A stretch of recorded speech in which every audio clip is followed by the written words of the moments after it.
Here is segment number 2 of this week's episode. Part 2 of this concept I will release next week in a separate podcast. So what you're going to do is you're going to get a piece of paper or something that you can write on, type on, whatever it might be.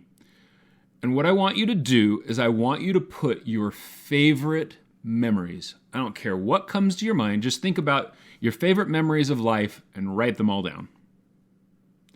Then also on that list of memories, I want you to put down your favorite hobbies, your favorite activities. What are the things that you really love to do? For me, it's going to concerts, it's speaking to people, it's fishing, it's golfing, it's, like bowling. There's certain things that I really love doing. So I would have you write those things down. And then I want you to write down what times in your life you've felt motivated and passionate about something. It doesn't matter what area of your life. It could be in your work life, in your friend life, in your family, your personal relationships, or even in your alone time. Just anything that you've done that you felt passionate about. In fact, I would recommend pulling memories from each one of those areas, especially if you're trying to find your passion for work. You should look at your work life and say, when have I felt passionate and excited about my work? And write down all those memories. So you have all of those things written down. And here's what you're going to do. Once you have all these areas of your life and all these memories, you're going to start looking at each memory and you're going to start questioning it. And you're going to question that memory and say, what is it about this memory that caused me to love this experience? For instance, with me, I had one memory in particular that really resonated with me, I was like, okay, this is important. I started off my career as an outbound telemarketer. I sold things over the phone, and that transitioned into me doing inbound customer service. I helped people over the phone with their credit cards. I had that career I think I was at that company for 7 years. And this is while I was going through college. I was a 40-hour full-time inbound customer service agent at the same time I was going to college, at the same time I was married and had a kid. And I was trying to juggle all that at the same time. And I didn't really love what I did, but it was okay. I liked it all right. But there was this point, it was after I'd been there for about 4 years, we opened up a brand new client. We brought in a brand new client. It was Home Depot. So they went to some of us that were more tenured and said, would you be open to being basically a floor supervisor? You're going to walk around and answer questions. And I said, yeah, that sounds great. What's interesting is when I was working an 8-hour shift, and I didn't really like what I did. During those 3 weeks, I was working 18-hour shifts where a lot of those, I didn't even get a lunch. I didn't get any breaks. I might slip away really quick just to use the restroom and then go back to it. And I was on my feet the entire time. So I was physically exhausted at the end of that time. But the point is I loved it. I went from 8 hours a day to 18 hours a day and went from not really liking my job to loving my job. Now that's important, right? When I started looking at it, I said, well, why do I love this experience?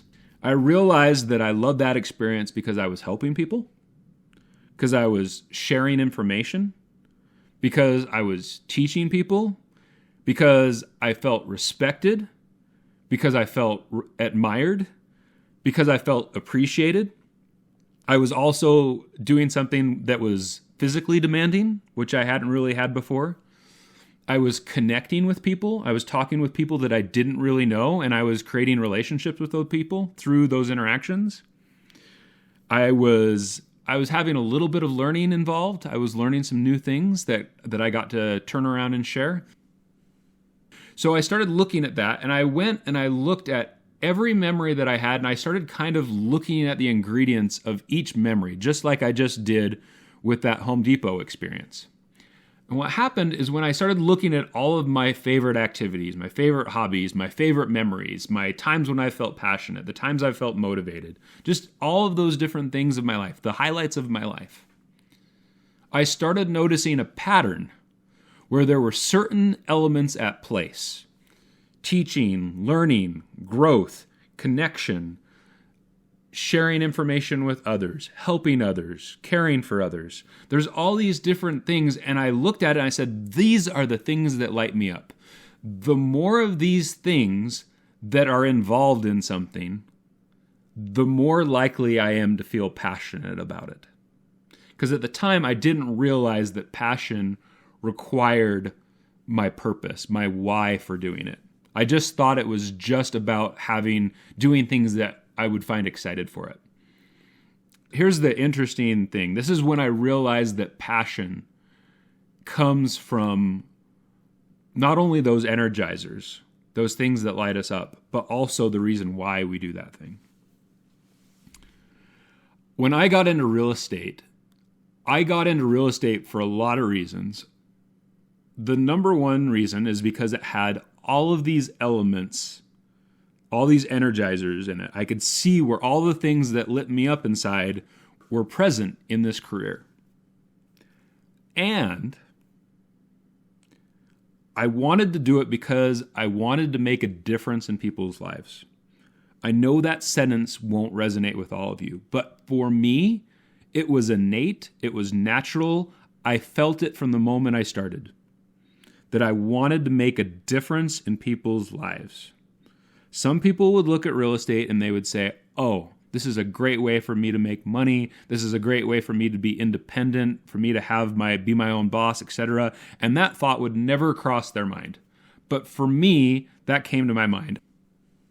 I had had some really bad real estate agents that I'd worked with that didn't know how to properly evaluate homes, that didn't check in with me, that didn't care about me, that et cetera, et cetera. And I was like, I can do better than these people. I can help people.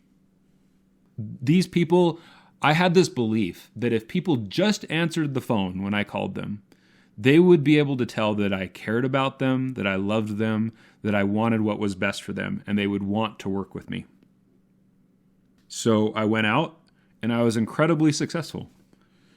I had a moment where I struggled because I didn't quite know what to do, and I joined a team, and once I joined the team, things took off. And I had a lot of success. What's interesting is I was incredibly passionate. My second year in real estate, I was working 70, 80, sometimes even 90-hour work weeks over a 6-day period. I refused to work Sundays. And so I was working 90 hours in a week, and I still loved my job. 90 hours in 6 days. And I loved what I was doing. Then, after a couple of years, I started to like what I did less and less. And here's the key thing. This is the reason why I stopped feeling passion for what I was doing. I would have people that I would go out and I would look at homes with them, and they would tell me that I was family. They would tell me how much they appreciated me, how much I was helping them, and they would say all these wonderful complimentary things about me. That was one of the reasons I wanted to be a real estate agent, is because I loved my real estate agent, and I had a connection with him, and I was incredibly loyal to him. And I'm like, this is what it's going to be like for the people I work with.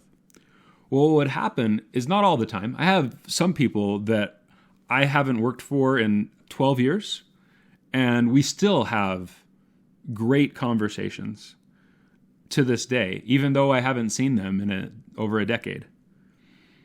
But there were other people that had called me their family, and then I would call them 3 months after they bought their house, and they wouldn't remember who I was.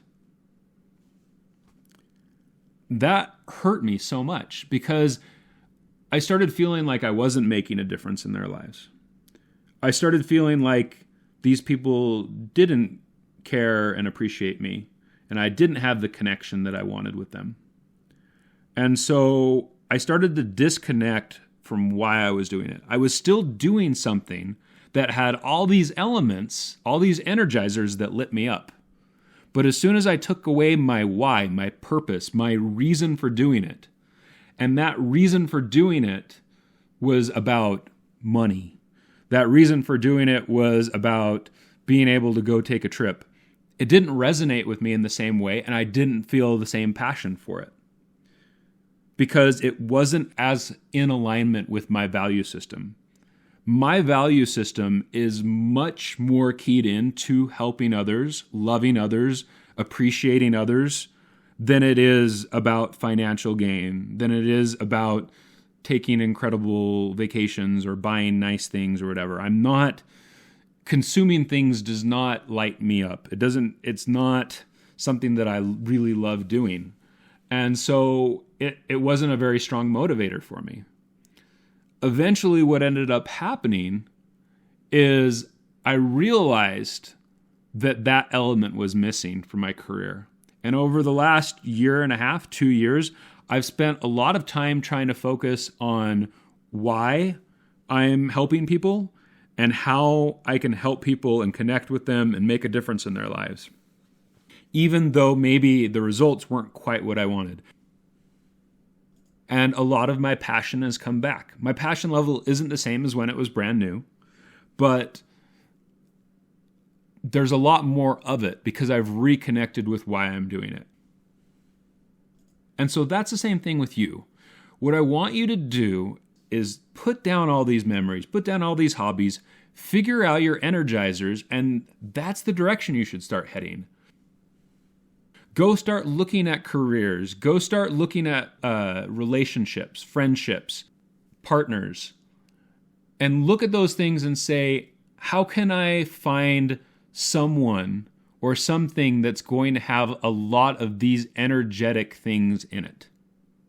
And then why do I want it? And find something that like resonates with you. When you find something that has a lot of your energizers in it, and you find something that you can get behind because you believe in why you're doing it, you will feel passion as you take action. Maybe you'll feel a little bit of passion just thinking about it, and that's great. That's a great indicator if you feel passion thinking about something. But you'll really take off when you start to take action towards it. Every time I do a podcast, every time I do an audio clip, every time I actually sit down and outline a program that I'm trying to create for people in order to help better their lives, I feel more passionate. I feel better about my life. I feel more a sense of accomplishment.